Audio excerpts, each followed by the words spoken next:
আসসালামু আলাইকুম। Hello foodies, this is Shoaib from food freak BD. আজকে আমি আপনাদের সামনে নিয়ে হাজির হয়েছি গার্লিক মাশরুম রেসিপি নিয়ে। আর গার্লিক মাশরুম খুবই উপকারী এবং খুব সুস্বাদু।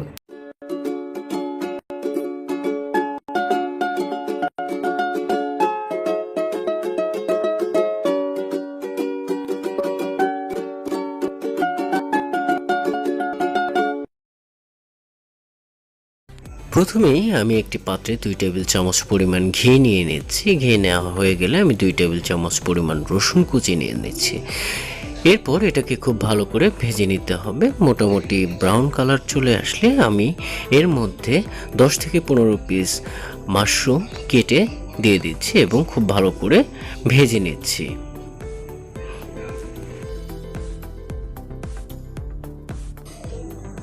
এই পর্যায়ে আমি 4টি শুকনো মরিচ কেচিতে কেটে মাশরুমের মধ্যে দিয়ে দিচ্ছি এবং ভালো করে নেড়ে নিচ্ছি, যাতে করে মরিচের দানা এবং মরিচটা মাশরুমের সাথে খুব ভালো করে মিশে যায়। এবং এরপরে আমি পরিমাণ মতো লবণ অথবা 1 স্পুন পরিমাণ বিট লবণ দিয়ে দিব।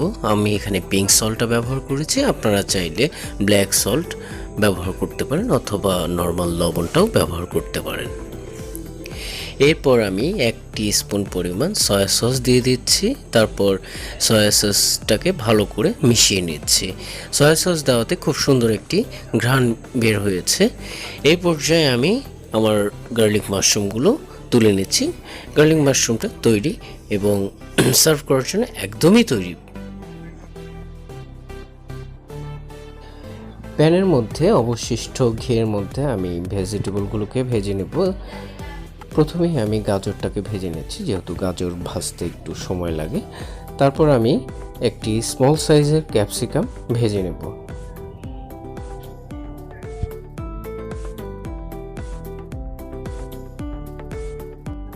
এই পর্যায়ে আমি 1/4 টিস্পুন পরিমাণ পিঙ্ক সল্ট দিয়ে দিচ্ছি এবং ভালো করে নেড়ে দিয়ে দিচ্ছি 1 পিঞ্চ পরিমাণ টেস্টিং সল্ট। এটা আপনারা চাইলে দিতেও পারেন অথবা নাও দিতে পারেন।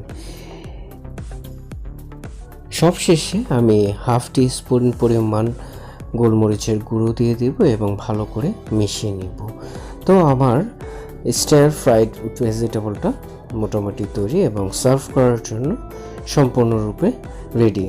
তো চলুন আমরা পরিবেশন করি এবং টেস্ট করি। Thank you so much for watching this video. আমার ভিডিওটি যদি ভালো লেগে থাকে তাহলে লাইক, কমেন্ট, শেয়ার এবং অবশ্যই সাবস্ক্রাইব করতে ভুলবেন না।